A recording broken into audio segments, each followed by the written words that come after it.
All right, good morning, YouTube. I'm going to try and describe something that makes sense for futures traders in the after hours, as well as penny stock traders who are trading low volume. Right now, we've been scalping the crap out of this. As you can see, chart nasty has occurred this morning. My goodness. But I'm going to go and take a different page here and kind of look at some things. Ooh, that beautiful measured move on AMD. Right to our lines, man. Love that predictability. Excellent, excellent. Okay, let me see if I can scan around real quick and find one of my favorite low volume penny stocks to trade and make an example out of it. Let's see here.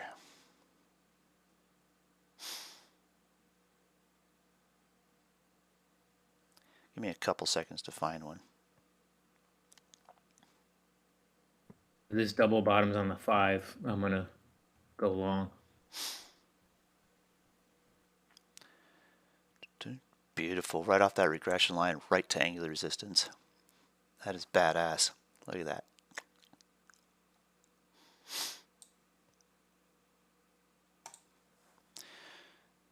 All right, let me see if I can find some ticky-tack.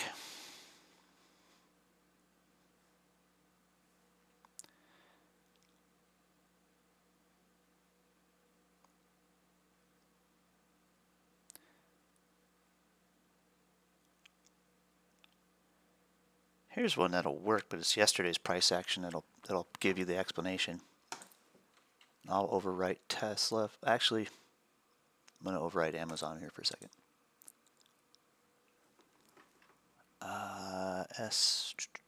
What was the ticker on that thing? SINT. So this is kind of a little bit more volume than I expect on a 1 minute chart from this thing. So I'm going to go into yesterday's price action. Look at this. Garbage, right? You can't really tell what is expected on this thing. Okay. Here was a bullish reversal that we would have possibly traded on this thing for a day trade going into the day here, right? Can't really tell what the candles are telling you here when you got all these little dots and dashes and sometimes barcodes. But if you go and you look at HA candles, they tell you a completely different story. They tell you where the trend is.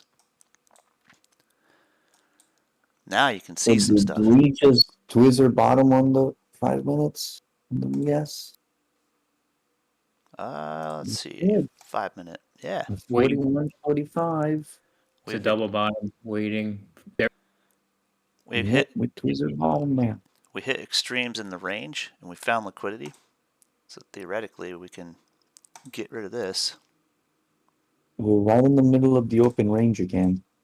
And make a new shade box on that. And I'll get back to that penny stock thing in a moment. This is more important to know real quick on SPY.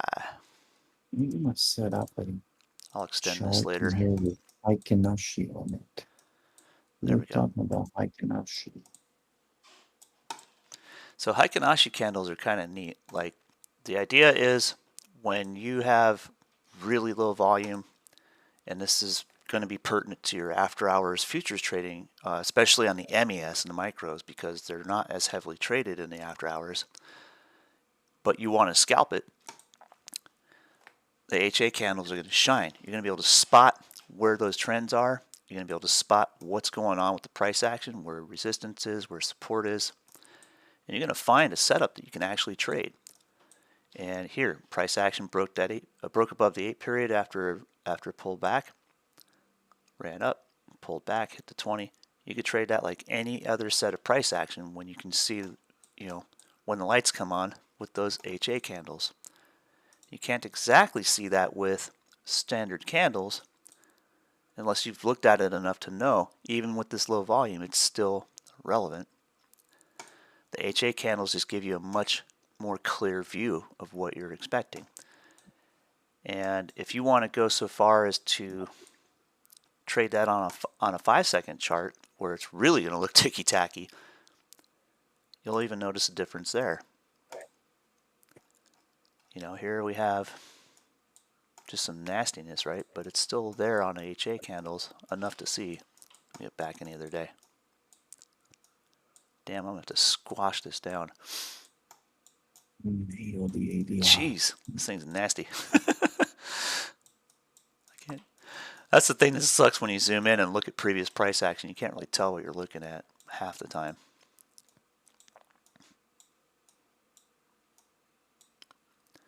There we go. Oh, Good enough. Looks like double So- Hey, bottom. look at that 50% retracement on that Twizzler bottom candles right there on the 5 minutes.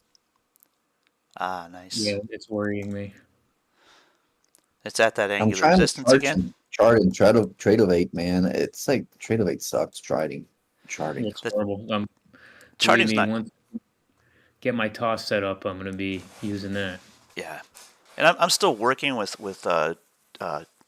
TradeStation. I gotta make it faster. I just can't make it as fast as I was able to trade on Trade-O-Vate. Once I get there, I think I'll take my futures trading on TradeStation rather than Trade-O-Vate. I'm still kind of trying to feel it out and make it more efficient for me. Well, so much for that double bottom. Yep.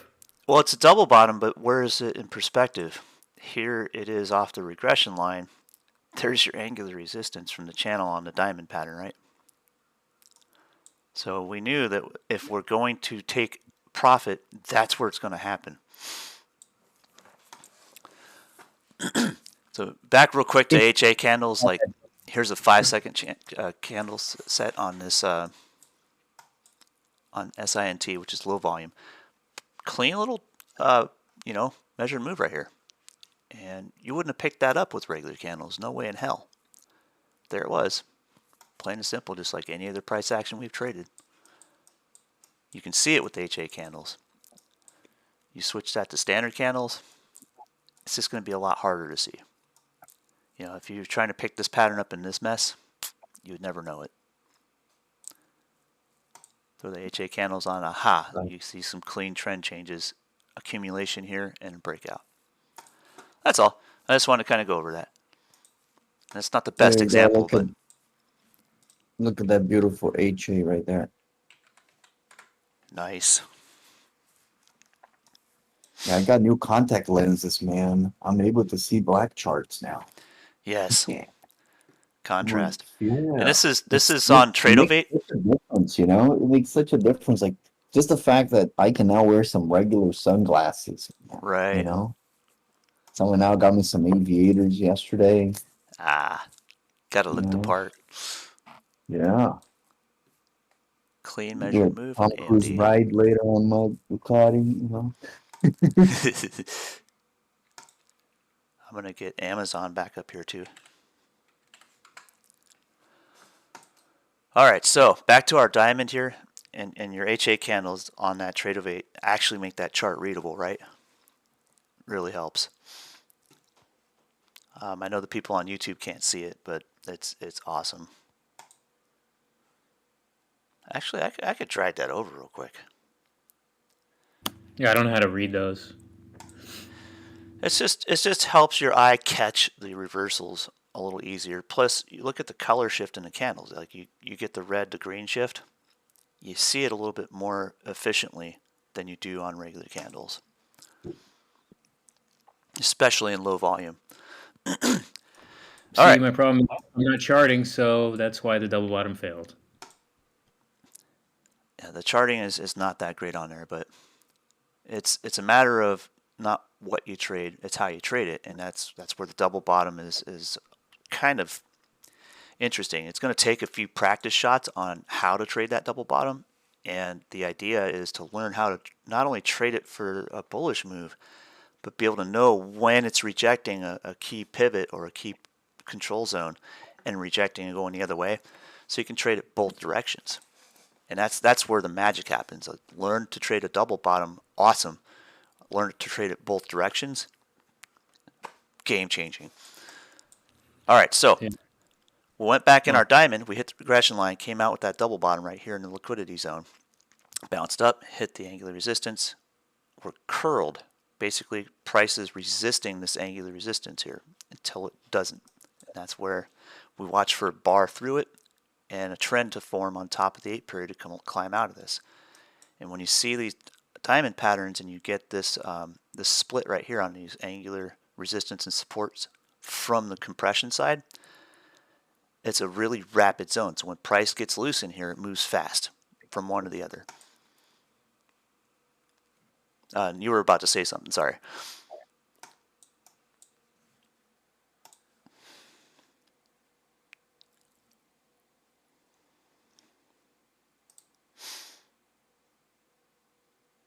Hey, are we making a bear pennant on the 5 minutes?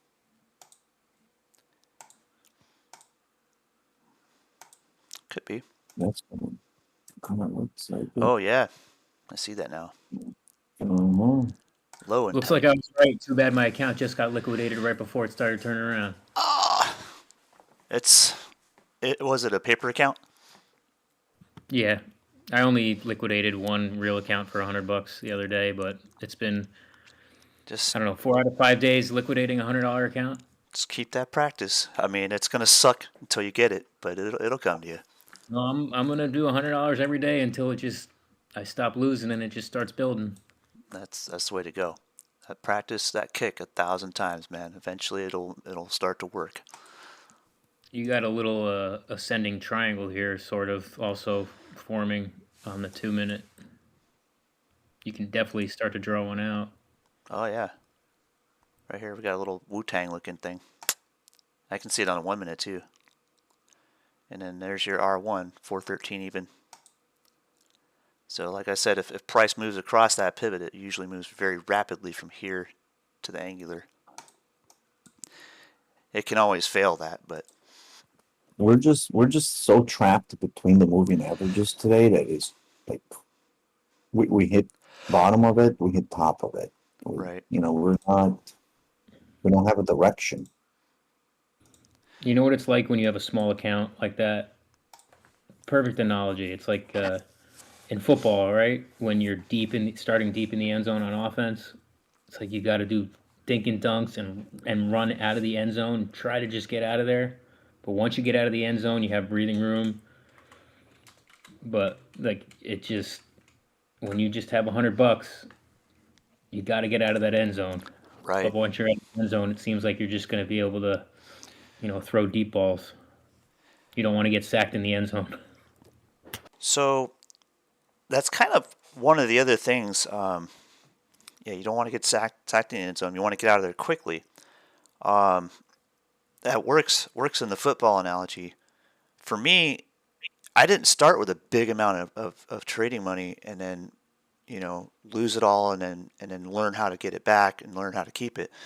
I started with a small amount and I worked my way up very, very slowly. And I was literally for like the first 93 days of my trading, I was trading twice a day. I was buying once and selling once in a day, from day to day to day to day. And it was just a matter of me flipping through probably a good 1,000 charts looking for something that looked like it was steady and flat so I could practice that intraday swing from low to high. And at the time, I happened to find the stock, BPMX. It's long since been delisted, but for a long time, for more than 90 days, it was trading actually probably closer to 200 days straight. It was trading an average between 9 cents and 11 cents. And it was like a square wave. It was just up 11, down to 9, day after day after day after day. Sometimes it would vary a little bit from that, but for the most part, it stayed in that range, right? So my practice was to take little scalps on it every day, which happened to be about 18%. I mean, that's a big move for percentage. And I was able to capture that and compound it, adding to my position with the profit I made every day. So like, that old adage, like, would you rather have a penny doubled every day, or would you rather have $10,000? I'd take the penny doubled every day. So I was able to compound that position from a meager 20 shares to over 4,000 shares in 93 days, and then it popped up, and I took a huge profit, and that was my starting fund. All just like that, starting from a $5 bill and a free share of CHK that I liquidated to have more equity to put into that. So Yeah. starting to accumulate in a small price action range, I learned one thing is it's to be consistent with my trading more over anything. And that's starting at $100 and rinse and repeat and blowing it up several times until you figure out how to get out of it. I think it comes down Oh, to there goes the bear pin and breakout. the most important lesson is to not overtrade. And that's the hardest thing to get over. So I think that once you figure that out, it'll be a lot easier. Is to just resist that urge to overtrade. So you make a profit in the morning, step away and wait for the next absolute setup that looks perfect. Don't trade everything. Just trade the one perfect setup or two perfect setups every day. Make that your 1,000 kick practice. Yeah. The other issue is you started correctly, where people like me found out what options were and started that way with a large sum of money. Right. So, and when you jump in at the bottom of COVID and, your first three trades, you're making 3 grand, 5 grand, 2 grand in like 20 minutes, Right. you're like, wow, this is easy. And then you start doing the same thing and the market eats you alive, you know? So that's where I went wrong. I should have started small and researched, you know, price action and technical analysis. I didn't even want to bother with it. I just was like, oh, I'll just buy an option and hold it for a while. Right. And that was it. And The stocks will go up. it's market conditions. So like, in that market condition, anybody can make money because it was just that easy. You buy it, hold it for a while, sell it, and rinse, repeat. It was a nice long bull trend out of the bottom. And it gave a lot of misconceptions, and that's where this really bites you. Is like all of a sudden you gave it all back, and you didn't even realize what happened until you realized I was trying to do the same thing when the market was changing. I didn't change with the market conditions. And just a few, what was it like? I think it was like 6 weeks ago when Victoria started paper trading, the futures. She questioned herself. She's like, "It cannot possibly be this easy. What am I missing?" That was the epiphany moment, and that's when I said, "Look, it'll feel like it's easy as hell, but it's gonna fall apart because the market conditions are gonna change, and you need to catch that, and you need to be able to adjust to that. So you need to be able to change with the market." So having that strategy that works every time and practicing that 1,000 kicks, it's great. But when you master it, move on to the next trick. Find the next setup that works for you. It's not going to be, all double bottoms all the time. It's eventually going to be something different. So that ability to adapt to the market conditions, whether you're trading a weekly chart or a 5-second chart, is going to be crucial. You have to be able to change with the market. You can't just, follow what you think is going to work because it worked many, many times before. It's going to change. And when it does, and you find yourself questioning if it can really be this easy, that's when you really got to make that change. You got to understand, okay, if I keep using the same strategy, it's eventually not going to work. And it'll only be for a short time. You'll eventually come back to that strategy when the market changes in favor of that condition. Sure, you'll be able to go right back to that throwing a dart at a heat map and making money practically. It'll come back to you, but for now, it is going to be crucial to learn to change with the leaves, to learn to change with the market conditions. And I can't wait to know what I'm doing when the next bull market hits, yes, because then I'll make like hundreds of thousands of dollars. well, it's like look at me. I mean, I was like getting almost not arrogant, but I was getting a little bit cocky with being a bear sometimes. I was like, damn, I love being a bear. And it was just, the window down theory.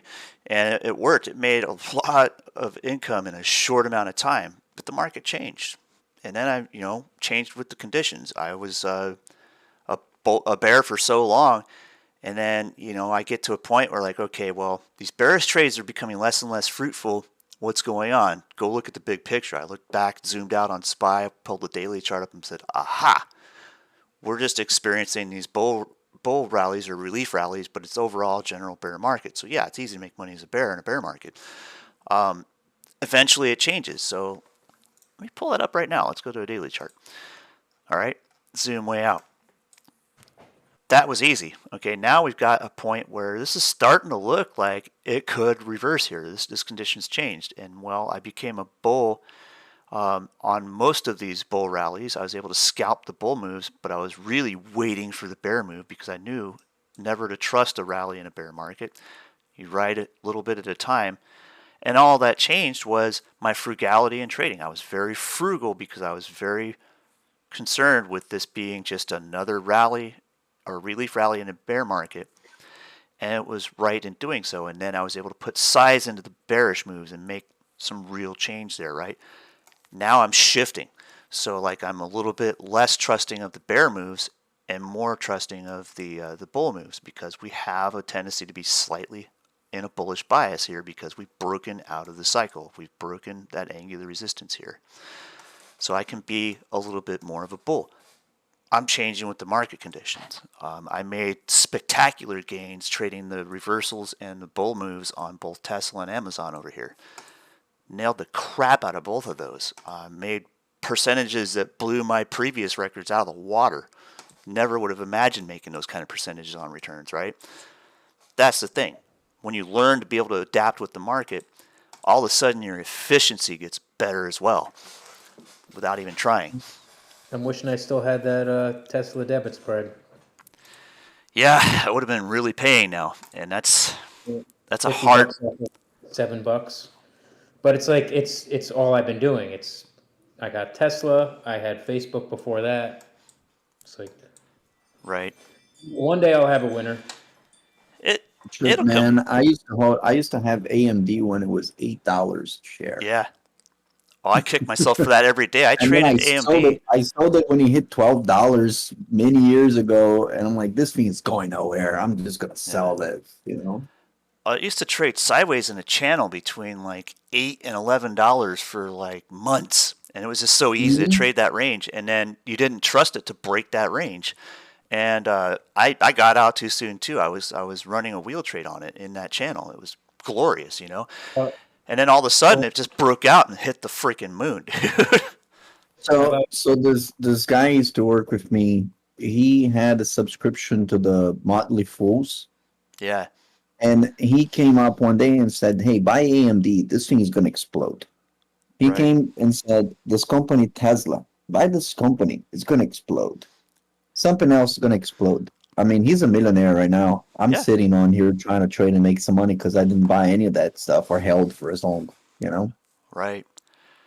Well, it's like And then you question like those Motley Fool guys. You know, it's like I did get a subscription from them last year, and they were recommending stuff that was like $500 a share now. In 2021. And of course, if I had bought it, I would be sitting on huge losses right now. right. Yeah. So But their concept is we'll find some companies that are gonna have good potential, and we'll tell you to buy it, and just buy it and hold forever. Right. yeah, my dad's a buy and hold guy, and Motley Fool made him a lot of money. A lot of money, like over $1 million in the pandemic or close to it. He bought Oh yeah. Shopify at $200. He bought Match.com at nothing. He bought Netflix at nothing. He bought Right. Tesla at nothing. And he's just buy and hold, buy and hold. And right now, he's getting murdered, but Yeah. he still just buys and holds and won't listen to me to sell calls on his stocks. Just imagine that, and that's exactly what I was about to say. When buy and hold, yeah, you can make a lot of money, but you got to take that profit, and that's what price action does for you. But then to boot, if you still want to hold a position in those stocks, there's nothing wrong with that. But imagine if you generated income on that by selling the options on it. If you had a little price action know-how and you had a little bit of ability to just kind of even vaguely see what the trend is going to be, you can sell options and make killer income that not only generates an income. I think of it as a way to offset my cost basis in the company. So like, cool, you bought, Netflix when it was $1.50 a share or whatever the hell. imagine selling options on it where your cost basis is negative almost what the peak price was, when it was hitting like $400. That's Speaking of, Jeremy, did you see Carvana today? yeah, I was looking at it this morning. Let me flip that open real quick here. What happened to Carvana today?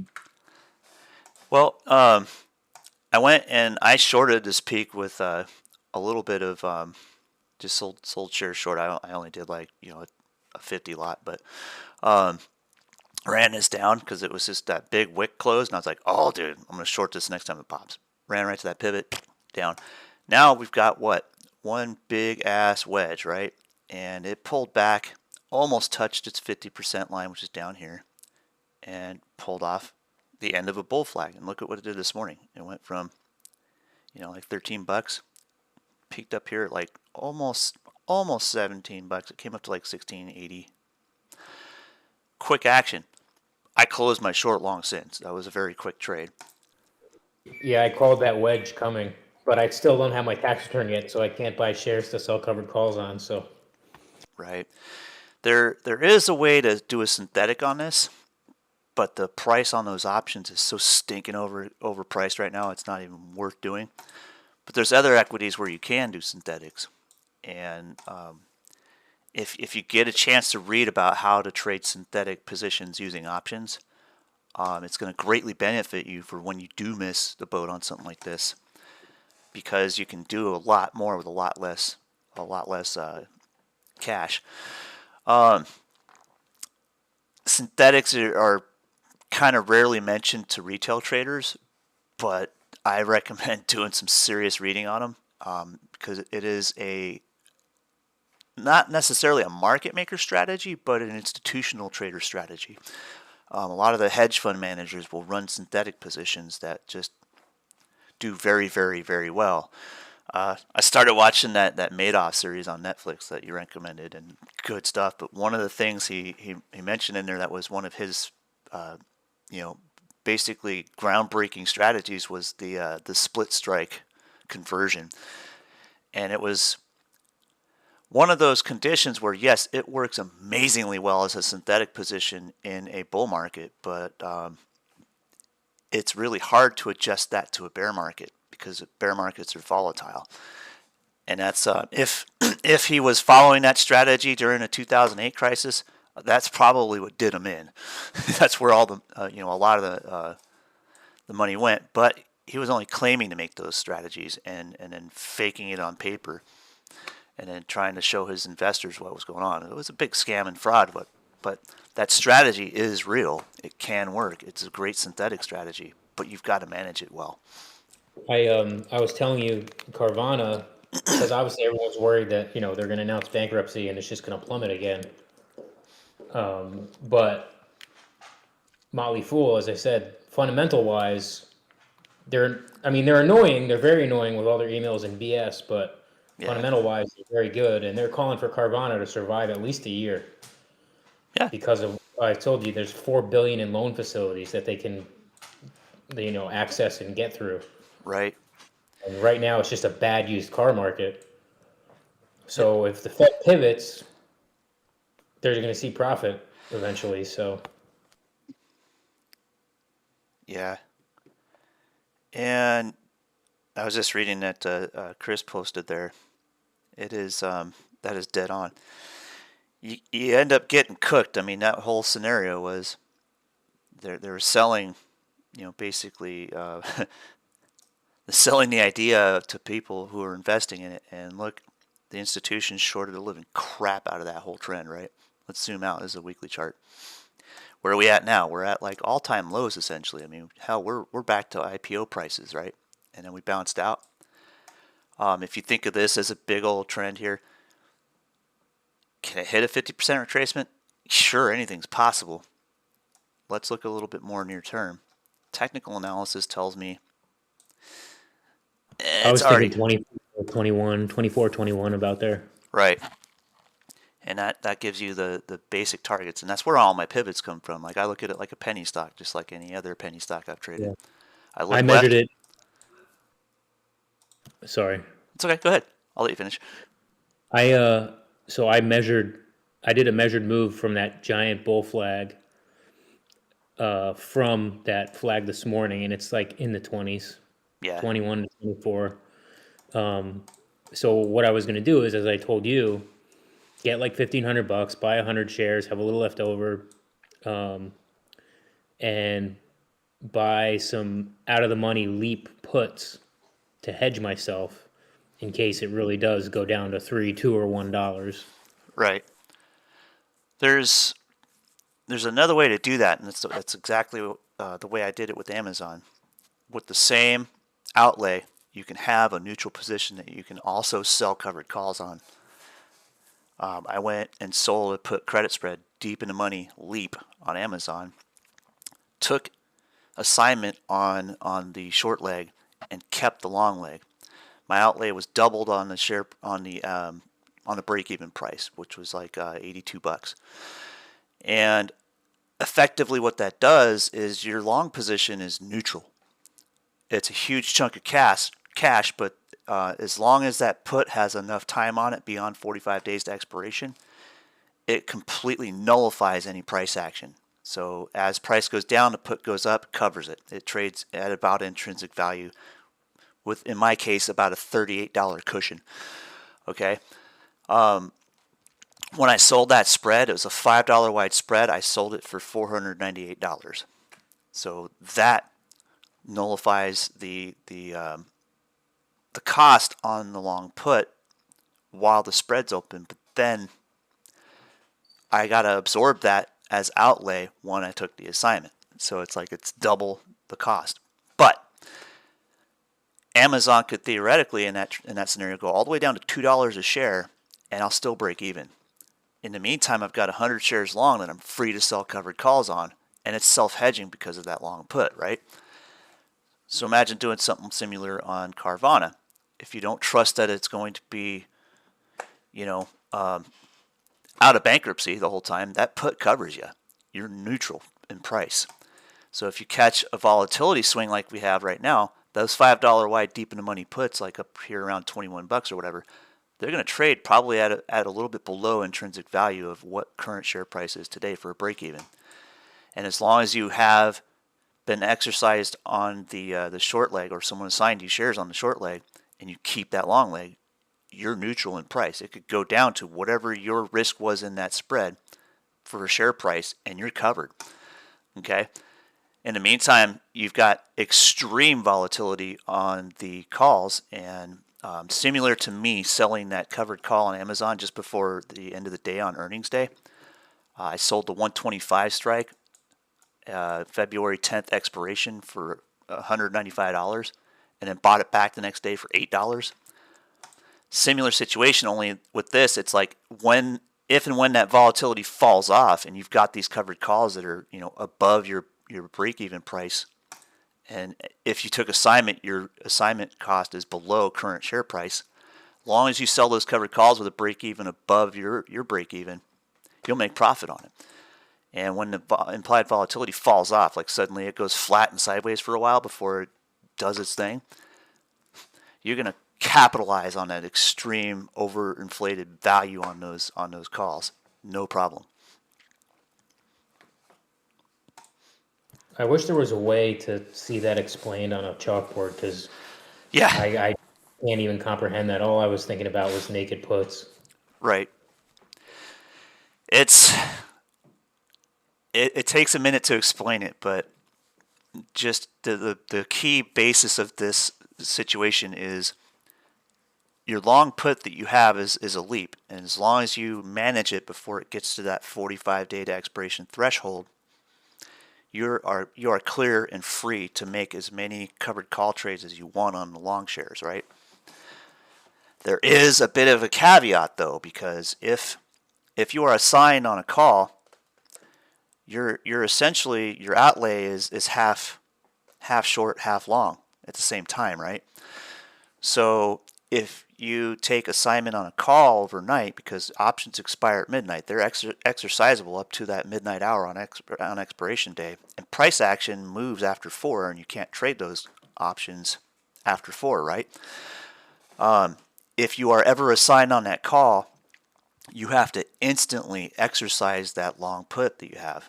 You just have to do it. Otherwise, you're going to possibly lose your ass on it because you're going to have no shares and you're going to have a long put deep in the money that's going to lose value because those shares get called away on the covered call. As long as you manage it with scrutiny of paying attention to what's happening in the after hours price, and as long as that price does not ever exceed your covered call, you can capture this thing, but you've got to be very, very diligent on it. So See, this is what I don't understand is why is it that we can get assigned things off hours, but we can't close it and trade it off hours? Why is the privilege, there for some, but not for the people holding the bag? It just depends on the hours of the CBOE. I mean, it's a contract that's written regardless of trading hours. So midnight to midnight is day to day on those contracts, no matter what. Right, I understand, but if you try to close your option to avoid something like that to happen, you can't. You can't. That's why you want to hedge your position, because if you have an option that you can exercise to nullify any risk in that instantaneously, you have the right but not the obligation to exercise that contract at any time. So, why wouldn't you just sell covered calls out of the money at like an 80 to 90% profit rate? So if you're exercised, you make a profit, you have a little bit of money on the side, you rebuy back in and sell more calls. And that's the thing with the traditional wheel trade and even the modified wheel trade. You can have 100 shares long, sell a cash covered out of the money put, and sell a covered call out of the money, and generate income on both sides of price. But if suddenly they get some really bad news and say, yeah, we're going to file for bankruptcy, and overnight you've got these options positions open and suddenly price just shoots through it, you're going to be in deep duty. That's the risk of the wheel trade. I wasn't sorry. What the synthetic position does with having that deep in the money long put after being exercised on the short put is it nullifies that risk. You can still sell covered calls. If you wanted to, you could sell cash covered puts if you had the capital to do so. Or you could just sell another put credit spread deep in the money, a leap out. You can manage it the same way synthetically and have less risk in it. You have more outlay, but less risk. Yeah, I guess I'm just have it in my brain. Like, I would never sell a put. I would just constantly keep doing covered calls and buying back in. And if it was too expensive, I'd jump to another stock with good volatility and do the same thing over. Because I don't care about keeping the stock. I just care about if I'm exercised, I get a profit. And if I don't, I just kind of sit there. And so basically, you just don't lose money. You're just hopping from lily pad to lily pad. Right. And if it's got the potential to stay in a position where it's not going to be bankrupt or liquidated overnight or whatever, you're good. The risk is always going to be to zero. So if you're given enough time to make the wheel trade work to where your cost basis on that, you've earned enough money to cover the position long below zero, cool. It could go bankrupt. You've still made a profit, right? But what are the chances of these guys calling up and saying, "Hey, I know we got all this debt, but we've got to delist. We've got to take this out of publicly trading. We got to take it private, or whatever we got to do to restructure Chapter 13, Chapter 11, whatever they got to do." That can happen in an instant. They can be literally a board meeting in the middle of the night, when you have no control over what you can do with it, and that can happen. That's what's great about having those contracts, because you can still exercise them at midnight. So if they have that board meeting and say, "Hey, you know what? We know it's after hours. We don't care. We're delisting now." That can happen. So I thought Ironclad was just saying you can't do that after hours. You can exercise those contracts at any time up to the midnight on the expiration day, but you can't trade them in those time frames, except for during normal trading hours, which is the 9:30 to 4. Meaning you can act on those contracts. You can essentially execute those contracts. Yeah, I don't. So you're saying I can, if I can exercise an option when the market is closed? Yeah, absolutely. You can pop your app open in the after hours, and you can click on exercise right then and there. It's exercised. Well, what's the difference between exercising and buying and selling? That's just it. Buying and selling is either writing or purchasing. Those are traded during normal hours. Exercise is you're acting on that contract. The fine line or the byline in the contract is simply this. This contract gives you the right but not the obligation to either purchase or sell shares, depending if it's call or put, at the strike price. So when you sell those to open, whoever holds that contract is holding leverage over your risk. So when you're buying those contracts, that contract is an insurance policy. You have the right but not the obligation to exercise that contract at any time up to the minute of expiration at midnight. So if I sell covered calls and then they do, the delisting at 7 p.m. at night, and I'm like, oh crap, I can just have my person basically take those shares and I keep the money. So the covered call that you sold would expire worthless, obviously. Your share price would be worthless, your long position, at the same time. If you sold a cash covered put, for certain that person is going to exercise that put on you at that strike price. Their purpose to buy that put was to ensure their long position or thereabouts. That's on them, and then your side of it is the risk because you wrote that contract. So, in a sense, if you have a long put deep in the money and it's a leap out, got plenty of time on it, it trades at about intrinsic value, that's your insurance policy, and that's originally what it's designed to do. So you cannot lose below that strike price less the premium. All right. So if I went and, for instance, sold that that credit spread on Amazon, took exercise on the short leg, kept the long leg open, as long as that thing keeps trading intrinsic to value, it's going to balance my position no matter what. It's going to be neutral. It will not really gain or lose anything. It just goes with whatever price action happens. That put's going to follow in value. It's going to lock it in. Yeah, I'm just trying to wrap my head around exercising. I still don't understand it, but I gotta go. Okay, man. Have a good day. Yeah, but do some reading on it. There's some good stuff to learn about that, and it's a I system. just know exercising is like you sold covered calls, it hit the strike, they take the shares. That's exercising. Right. That's all I ever do it as. I don't get what you're saying it as. It's not really grasping. It And can. it's like you sell a cash covered put, but isn't it better to just sell a naked long or buy a naked long put? Because then you're just always covered, but then if it gets delisted, you can still exercise, but I don't know what exercise means, so I'm just really confused. You're executing the agreed upon parameters of that contract. You're acting on the contract. So it's like when you sign a contract with anybody, you're obligated to follow whatever is in that contract, whatever stipulations are made. So if it's delisted and I sold covered calls, I lose everything. But if I sold cash covered puts, I still lose everything. So I Right. don't understand where the exercise comes in. That's the risk because if you sold a call, you're obviously going to be that call will become worthless. So you'll be net. You'll still keep the premium that you sold that call for. That's yours. But the cash covered put is going to add double the risk, so double your long position at that strike. On selling that put is your risk. So if somebody exercises that put, they're secured because they're closing their position by exercising that put, selling you the shares at the strike price. You're the risk side of that contract. They are the insurance side of that contract. So, and they can exercise at any time up to midnight on the expiration day. So it's essentially it's doing what it's designed to do. However, if you originated that contract, you sold that contract, you assume that risk. That risk is your baby.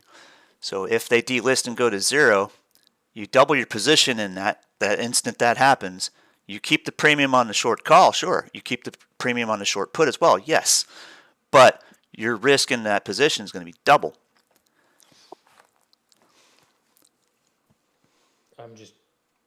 So to hedge myself, a long naked put would be best.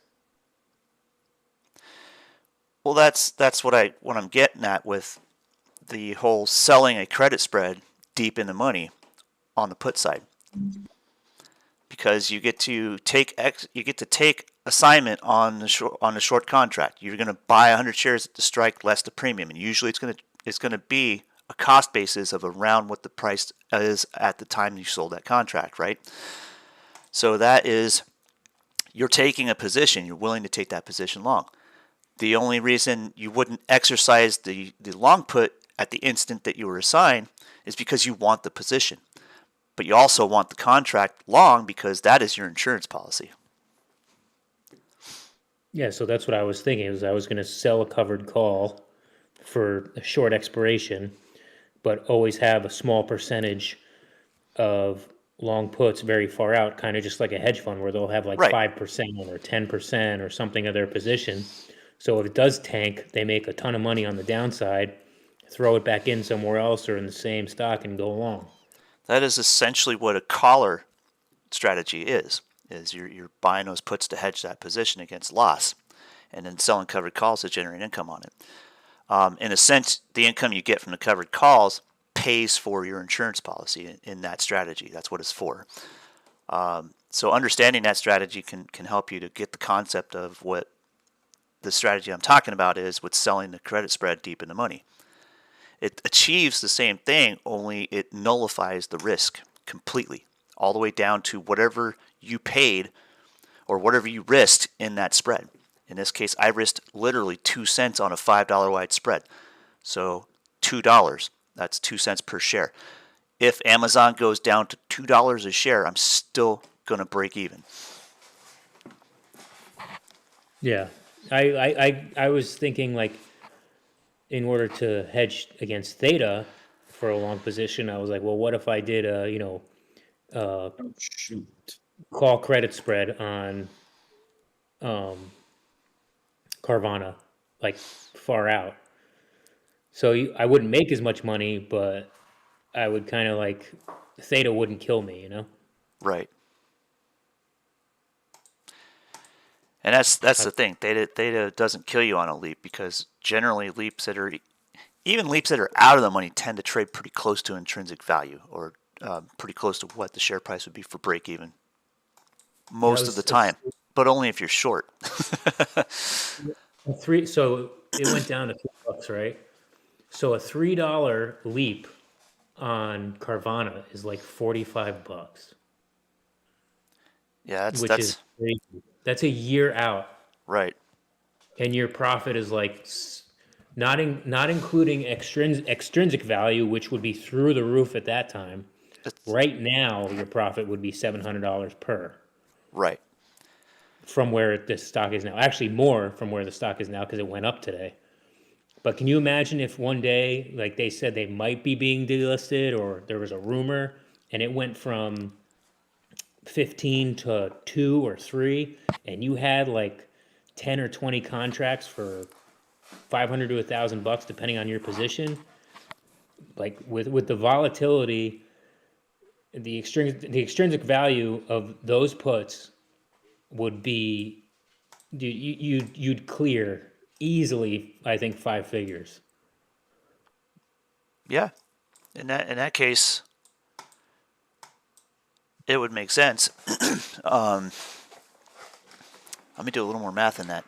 I've got to like really use the restroom at the same time, and you got to go.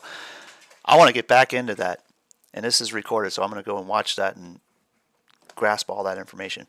But yeah, essentially, you can generate huge amounts of income and profit selling that implied volatility spike that's driving those to those prices, and still make a killing well above what you have risked on your cost basis. Absolutely. But you're still going to assume the risk of the long position. So, there's that weighing against you. Yeah, and like on a day like today, like say I was able to jump in today, I would sell. You're about to hit first JPOW open bar gap of yesterday and ADR at 41.25. Yeah. Good eye, man. And then the second open bar gap that I have on the JP talk was at 41.15. So All right. But we'll get back into a lot of the details on that strategy. I gotta basically make a whole video explaining that as well, so you can kind of see it on the chalkboard. You know what I mean? It's one of the many pieces of content we gotta make. I hate to leave anybody hanging, but I'm like doing the pee-pee dance over here. I'll be right back. Something will happen with the market while I'm gone too. Watch. Yep, I gotta jump on a call in 3 minutes, so this thing is gonna It's gonna do something. I'll be right back. to the moon. You see those targets that I measured this morning? They all have been met. Boom, boom. 41.27 just met. That's why I'm looking at 41.25 and 41.15 next, because those are the JP's OBGs right there. OBG JP.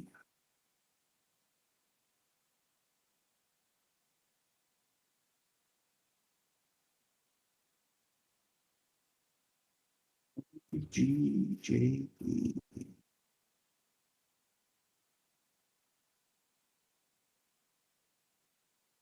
And then we have an FOMC OBGs down there as well at 40.80 something.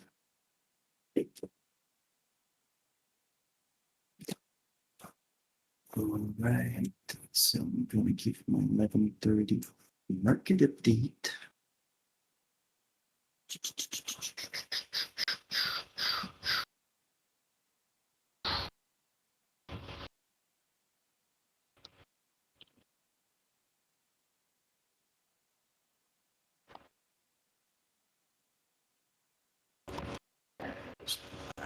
It is update. Right.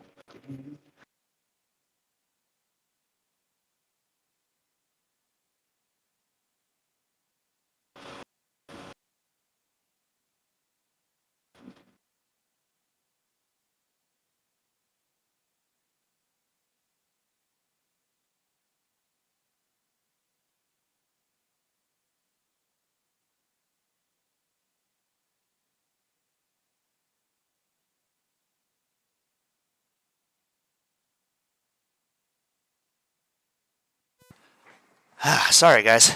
That was threatening to damage my bladder. Okay, where were we?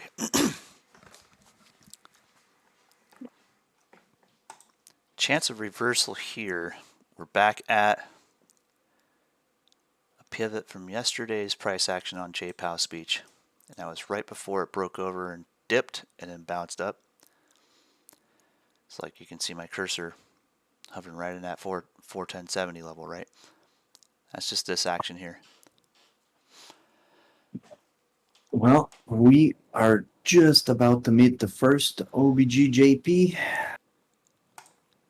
I'm like naming things, man. OBGJP, I like that. OBGJP is like, hey, JP was talking yesterday. He created an OBG right there, so Yeah. we're hitting it. Guess what? I'm gonna adjust this line real quick here. Let's see some magic happen.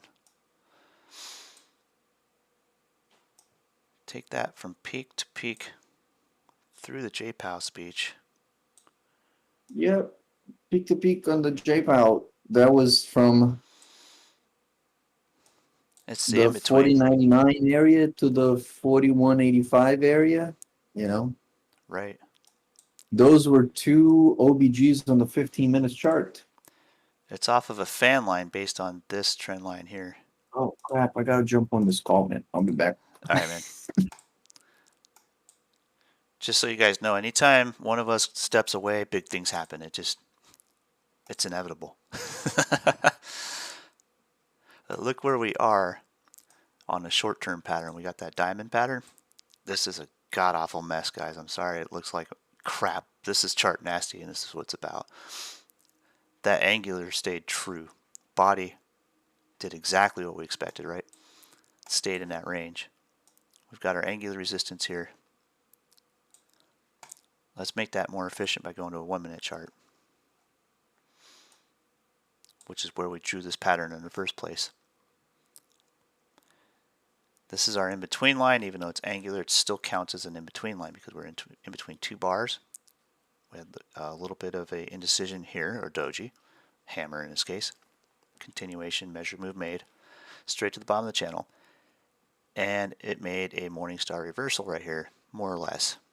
Now we're going to test support on this angular. If we break it, this becomes kind of null and void for the moment, but later on we can extend those lines and expect some return to them.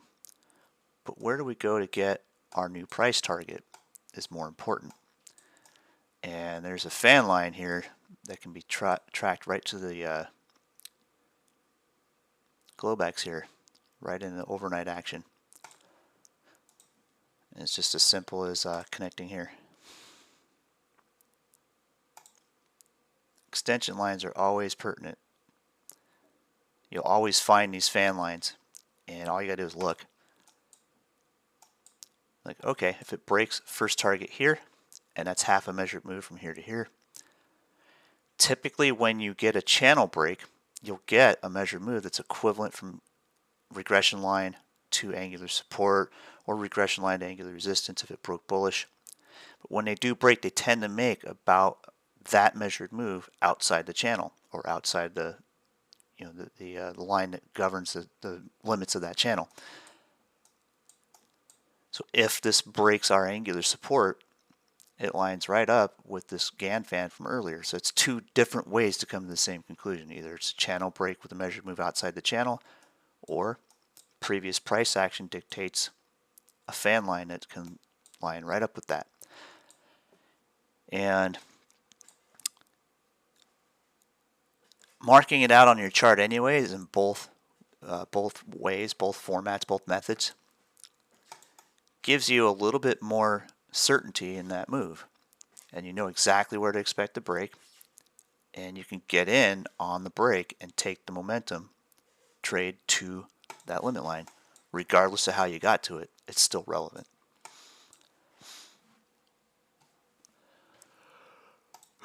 So Amazon, making its third consecutive trip back to that $98 support zone. We've been watching this for days.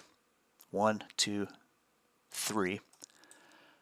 I'm thinking we might get an opportunity to catch this as if it is a pullback in a trend and possible continuation.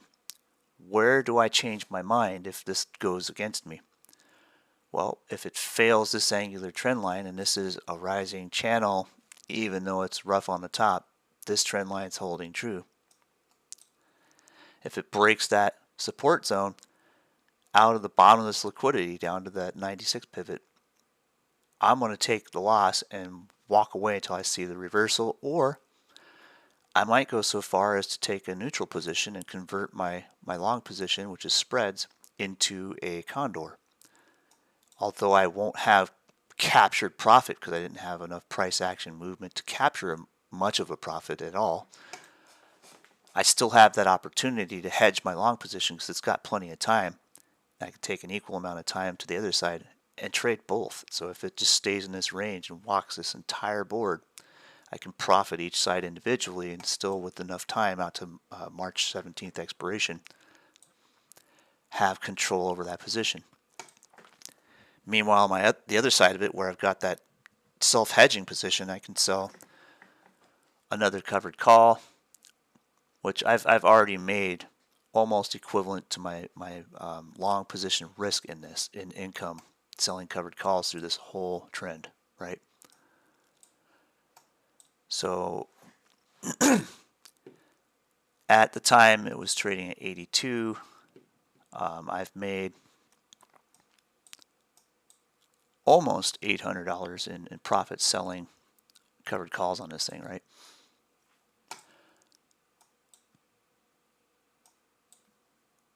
When you look at options, they control 100 shares. So when you take 82 times 100, it's a little bit outside of that. The first decimal point, or first digit before the decimal point, is going to be hundreds. Second is going to be thousands. So I've got 8,200 in this long position, of which I've generated almost $800, or they're about 10% of the long position on that. But the fact that I have a net neutral position, even though I've got a lot of outlay in it, I've generated considerable profit on that. So even though I'm using two different strategies to trade this volatility on Amazon, I'm still net profitable no matter what I do. And one of them I'm actually running I'm running leverage that mirrors what I do with my spreads in my son's custodial account with trading spreads. It's really hard to get a custodial account unlocked to level 3 options trading, but you can do it. Long story short, I've taken his one share of Amazon worth of leverage and turned it into like $230. So at $84 is when he bought it. I've turned that into considerable profit just trading these spreads. So one can make more efficient profit with higher risk. The other can make very efficient profit with zero risk, essentially. As long as I have that long put, I'm at a zero risk. So many ways to skin the cat, many ways to trade, and many ways to hedge your position. But knowing how options work and how you can, more than just trading them, you can use them to convert, adjust, or simplify what you have in risk in a trade is what they are designed for in the first place. It's just a way to adjust. All right, good day, heathen. Wizard Greyballs over here in our that's a cool name, over in our YouTube channel here chatting with us. Parrish asked, how do you know if we hit the bottom or going to? How do you see that on charts? Well, you start to see reactions, and typically it's going to follow trend lines. I mean, whether we're on a daily chart, 2-hour chart, we can just draw nasty lines all over our chart and find those. It's all just purely price analysis or technical analysis as it's come to be known. But look at it this way. This morning, if you guys looked at our Twitter feed, I posted that AMD had that nice cup and handle set up. Played out really great. That's a very short-term trade. Easy peasy. It's a day trade. It can be a swing trade as well. It's the same pattern we're seeing here on SPY. Here's a weekly. There's your trend. This is a long stinking time, right? Even though we've had this bear market, what's this look like? It is starting to look like a cup and handle. We know where all of our targets are. We can't call this the bottom until that pattern's confirmed. We know about where to expect it to confirm at, right? Above 430 is the basic H1 of this entire pattern, right? That's the 430 right around that area. The cup wall has two zones, very similar to what I described in AMD. We've got first peak, second peak. So we've got the lower rim, we can call it at 450. The upper rim, we can call it at 470. We could take pivot lines and stick them on there and dirty up the chart even more and have those as targets for if this is going to confirm a cup and handle. That's what it would mean. This is a weekly chart. Each candle here represents a week. So how do we know when we've hit a bottom or a top? That's exactly it. We look for what the chart is telling us. Price doesn't want to go any lower. It's rounded off the bottom here. It can still pull back. You can still treat this like a relief rally in a bear market because at any time the cup and handle is likely to pull back. And then we just figure out where the targets are for when it pulls back. That's what these pivots do. They give you all the floors where you can expect price to react. And it's as simple as that. It's just drawing lines, figuring out where all the resistance and support levels are, angulars, the whole bean, all of it. All this chart nasty means something on every time frame. All right. Well, that's going to about do it for our YouTube feed. I'm going to get back into our private sessions here and move forward with some cool stuff to explain. I also got to put some content together, and that's kind of looming. I got a lot of content to build, and I really greatly appreciate you guys on the inside being very patient with me on that. I was originally moving to generate content on price action, and Stone has been, hitting that out of the park. If you look at Stone's place, he's got so much price action content in there, it is unreal. So I don't need to focus on that anymore. That's why I've been focused on the option stuff, because that content is equally as important. That's where I need to explain some of these really seemingly very complex strategies, and I need to explain them in the simplest to understand ways. And that's what I pride myself on, is being able to explain very complex things to people who don't necessarily understand complex things. So I'm gonna thrive on that ability and expand it into generating that content. And eventually I want you guys to become more than just traders. I want you to be able to see kind of what the whole purpose of all of this is, and that is to change your life. It gives you a chance to literally change your life. Whether you're a buy and hold investor, a swing trader, day trader, scalper, it doesn't matter. You have all of that to learn, and if you learn them all, you can take action on all of them at the same time, and not only generate income, but generate the ultimate goal, which is eventually generational wealth. You want to be able to understand how to manage these accounts as they grow, and when you start to grow them, you start to get monstrous amounts of money. It's life-changing money to you.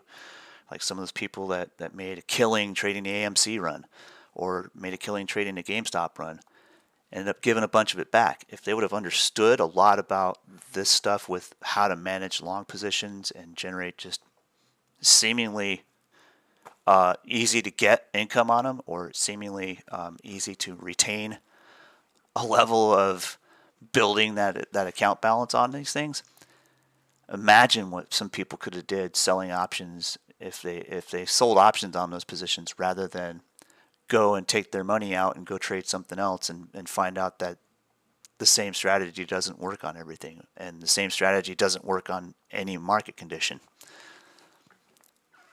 This is the ability to have every tool in the box necessary to generate wealth over time, and it applies in all ways.